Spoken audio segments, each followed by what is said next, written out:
That is Subhash Chandra Bose on the radio. Where is he speaking from? In some unknown land far away from here. Please keep quiet. Let's listen to what he's saying. Today, we and our country are standing at the crossroads of making world history. My message is for those fellow countrymen who harbor the dream of a free India. I urge you to continue this fight against British oppression till the time our motherland attains freedom from their clutches. Jai Hind! What ensued in 1939 was perhaps the most heinous war in the history of the world, setting abysmal records in bloodshed and destruction. On one hand, the Indians were relentless in their pursuit of freedom, and on the other, the Viceroy announced that till such time the World War is on, Indians should refrain from any talk demanding freedom. To oppose this vehemently, chieftains of the Congress parties started turning in their resignations. After having left the Congress, Subhash Chandra Bose was busy fortifying his own organization. His views on the matter were very different. To attain freedom, we will have to take some tough decisions. Non-violence may definitely be a noble and an effective thought. But when it doesn't work, we must look for an alternative. This is a golden opportunity for us. We shall have zero tolerance for British domination. Our motto is all power, the people of this land. Under the Defense of India rule, Subhash Chandra Bose was arrested and put behind bars, making his fight for freedom very difficult. The British would either lock him up in jail, send him to some faraway land, or put him under strict and stringent punishment. Despite their best efforts, even behind bars, Subhash Chandra Bose contemplated ways of giving wings to the freedom struggle from abroad. The time has come when world politics will have to intervene in our fight for freedom. For this, I will have to escape the four walls of this captivity. Now I will begin my fast unto death. This non-violent weapon proved highly effective in escaping the jail. However, despite being released, there was no compromise in keeping the strictest vigil on him. A large number of people have been made captive and have taken shelter in Europe. I think we should mobilize them all to wage a war against the British rule. The night of 17 January 1941, with the help of his nephew, Shishir, Subhash escaped from India in the guise of Muhammad Ziauddin. He looked the part in a sherwani, furry Afghani cap, and wide-bottom salwar or pajama. A man named Akbar Shah helped him in reaching Kabul. After that, he had to chalk out his own path in the garb of multiple disguises, using one ploy or the other. Somehow, Subhash Chandra Bose managed to reach Berlin. Such was the struggle for the freedom of the motherland that Subhash Chandra Bose was forced to go miles and miles away from it. 23rd January 1897, the year of the celebrations of Queen Victoria's Diamond Jubilee, was the year that saw the birth of Subhash Chandra Bose at Cuttack in Bengal province. Who knew that this young Subhash would lead from the front in India's fight for freedom from this Victorian rule? His childhood was mired in conflict. A million questions would swirl in his curious mind. At the age of 15, when he learned about the teachings of Swami Vivekananda, they left a deep and lasting impression on him. Motherland is supreme. We are all brothers, and our liberation depends upon our unity.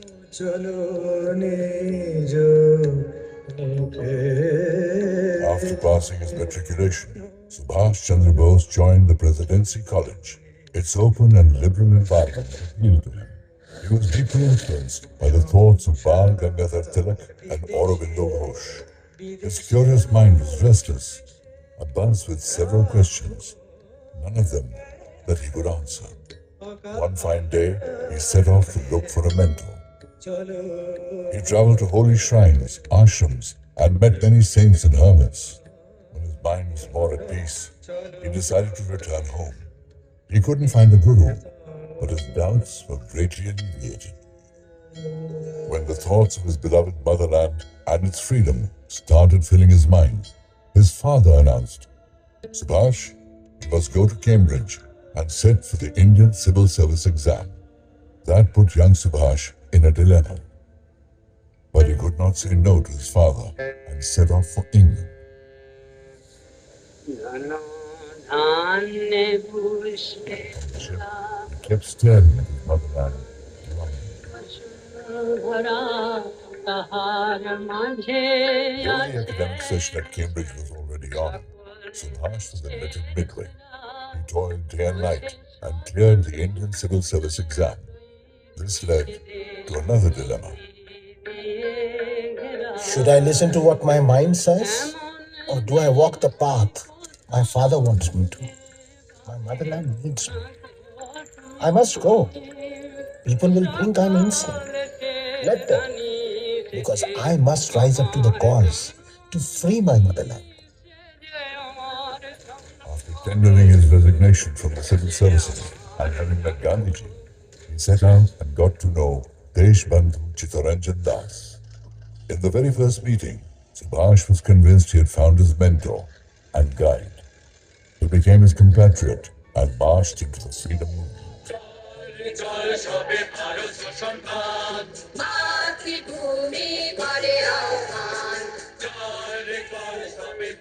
Let me share an interesting anecdote from the initial days of the freedom movement. There was immense resistance to the Prince of Wales tour of India. Netaji also opposed it vehemently. People were being put behind bars. There was news that Deshbandhu's wife, Vasanti Devi, had been imprisoned. Subhash immediately reached Deshbandhuji to convey his solidarity. More than being upset with Vasantiji's imprisonment, he was angry that he had not been put in jail. He did not have to wait for long. Soon enough, Netaji and Deshbandhu were both locked up in Alipur Central Jail. From then on, to the time they remained in India, one or the other jail was their home. Torchbearers who blaze new routes do so by taking the road less traveled. They have no fear of going against the tide. That is how new identities are formed. A change in the language leads to a cultural shift, and that of attire leads to a whole new identity. Under the British rule, the traditional Indian attire was frowned on. To counter this, Subhash changed the Calcutta Corporation employees' uniform to khadi and named Calcutta's roads after eminent Indian luminaries. All this led to huge popularity amongst his followers. This could not be tolerated by the ones who ruled. Under a flimsy accusation of political conspiracy, they had Netaji arrested and put behind bars in Mandalay jail. This was a matter of great pride for him. This is the very jail that was home to freedom fighters like Lokmanya Tilak and Lala Lajpat Rai. Mandalay to me is not a jail, but a shrine, and I am on a pilgrimage. Mandalay was less of a jail and more of a torture cell. It was a wooded abode. As soon as the rain struck, all the water would flood it. One wouldn't know where to sit or what to do. Subhash battled pneumonia and deteriorating health with a brave face. Finally, after 3 years, he stepped out as a confident leader. India's youth looked up to him with admiration. His presence infused new energy in them. While Gandhiji was sitting in isolation and reflecting, Subhash was actively leading the freedom struggle from the front. He got all the mill workers to join hands and opposed the Simon Commission. He led mass movements to boycott goods of foreign origin. All this made him immensely popular among the labor and the youth. Subhash may have solved the dilemma with his father, but when it came to the freedom struggle, the one on the other side was none other than the father of the nation, Mahatma Gandhi. On the banks of the river Beas, with the Indian flag atop, Gandhiji proposed complete independence for India. Subhash stood up to this. You are not ready for complete disobedience. Mere boycott of councils shall achieve nothing. I believe all or nothing. In my opinion, till Dalits, the labor class, and all the marginalized do not join hands, all efforts of civil disobedience shall be in vain. Even though Gandhiji's proposal of civil disobedience was accepted, the battle lines of their difference of opinion had been drawn. Subhash was arrested, and though released a year later, he was put behind bars yet again. His health started deteriorating at an alarming rate while in Sivni jail in Madhya Pradesh. Instead of being released, he was sent off to recuperate in Vienna. It was bizarre. Subhash's presence in India sent shivers down the spines of the rulers. In the year 1938, while he was in England, he heard that he had been chosen as chief of the Congress Party. Brimming with new ideas and dreams for a bright future, he announced in the session at Haripura in Gujarat, My friends, there is no such power on this earth that is strong enough to defeat India, and we shall make it true in the times to come. Subhash was a young man, full of new thoughts and ideas for the India he dreamt of. He wondered how India would surge ahead and make economic progress. How would India march shoulder to shoulder with the rest of the world? Sadly, even among his own people, Subhash started being looked at with suspicion. When he was chosen as the Congress Party chief for the second term, several party members tendered their resignations. Gandhiji was also upset that Sitaramaiah did not win the elections and called it his own personal defeat. The differences between Gandhiji and Subhash deepened even more. Netaji extended an olive branch and went to meet Gandhi. However, their differences could not be resolved. Subhash Chandra Bose had to go to the Tripuri Congress session in Madhya Pradesh despite being very ill. Because of constant internal party conflict and the suffocating environment it created, Subhash decided to resign as president of the Congress in the meeting at Calcutta in April 1939. The Congress lost an enthusiastic, visionary, and far-sighted leader.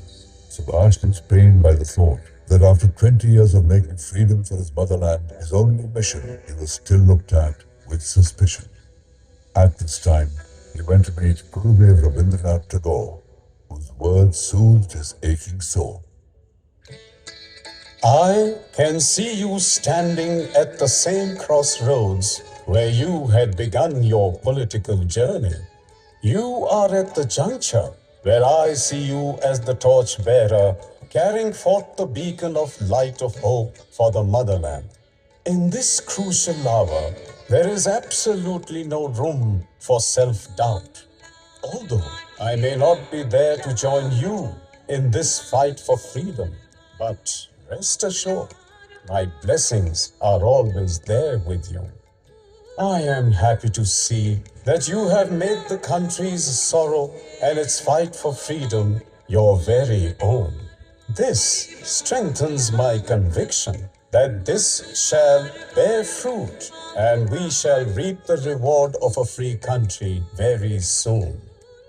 You have done the noble deed of infusing a new energy, a new hope in our minds and souls. As a tribute, I dedicate my new play, Kashir Desh.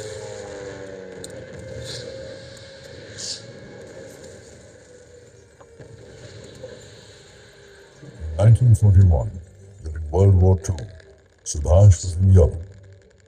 He took the Indian prisoners of war on board and laid the foundations of the Indian National Army.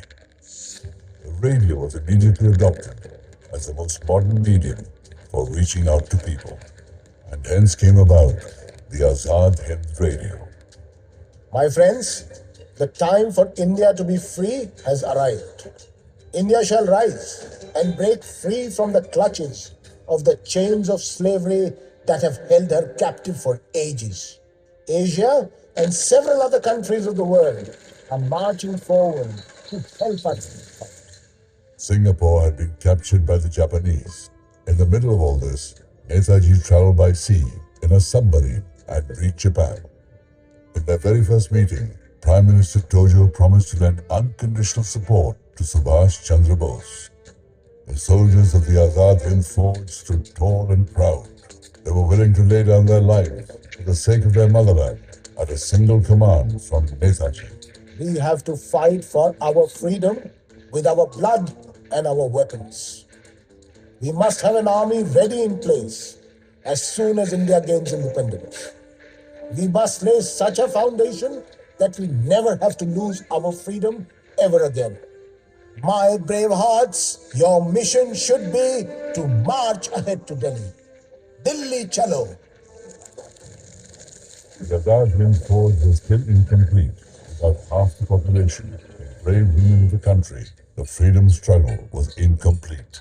To address this, Subhash laid the foundations of the Rani Jhansi Regiment. This became the all-woman battle squad of the Azad Hind Force. It was the March of 1944. Soldiers of the Azad Hind Force responded to General Kiani's war cry, Jai Hind, Chalo Delhi, and traveled all the way to attack Imphal. The Azad Hind Force soldiers unfurled the tricolor at the Indian border. Across that river, beyond this forest, nestled behind those hills, lies the India of our dreams. Our sacred motherland, where we were born, and into her arms we are longing to return. Blood is calling out to its own brethren. Rise, pick up your weapons, and surge ahead to Delhi. Chalo, Delhi chalo. Imphal was only 10 kilometers ahead. Suddenly, out of nowhere, it started raining heavily. The soldiers who were marching ahead relentlessly had to stop midway. Constant downpour and the hilly terrain posed a huge challenge to their logistics. On the other hand, the British and American forces were constantly attacking them from the air. Despite tasting moments of victory, the Azad Hind Army soldiers were forced to retreat. American bombers were decimating them from the skies. More than 25,000 Azad Hind soldiers had to lay down their lives. Netaji returned to Bangkok with the rest of the army. Friends, we may have lost this battle, but this was just the beginning. There will be many more when we will have to rise up to give a tough fight. Whenever there will be a mention of India's independence, Azad Hind Forge shall always find a place in golden letters. After the Battle of Imphal and Kohima, a momentous chapter in our crusade for independence came to a tragic end.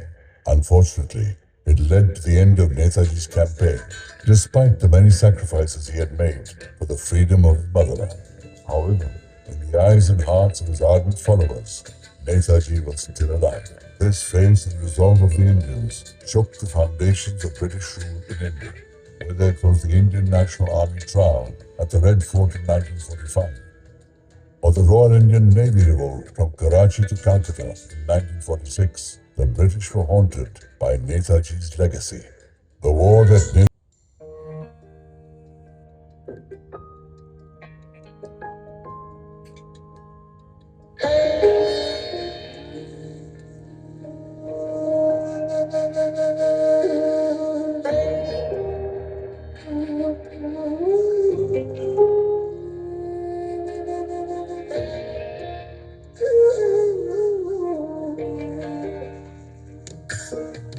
शुभ सुख चैन की बरखा बरसे भारत भाग है जाका पंजाब सिंध गुजरात मराठा द्राविड़ उत्पल गंगा चंचल सागर विंध्य हिमालय नीला यमुना गंगा तेरे नित गुण गाए तुझसे जीवन पाए हर तन पाए आशा सूरज बनकर जग पर चमके भारत नाम सुधारा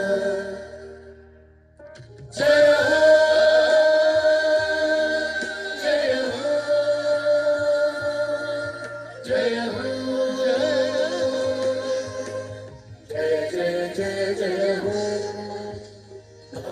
सतनाम सुहागा।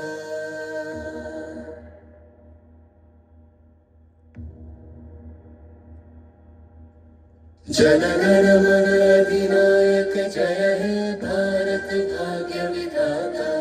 पंजाब सिंध गुजरात मराठा द्राविड़ उत्कल बंगा। विंध्य हिमाचल यमुना गंगा उच्छल जलधि तरंगा। तब शुभ नामे जागे तब शुभ आशीष मांगे। गाहे तब जय गाथा जनगण मंगलदायक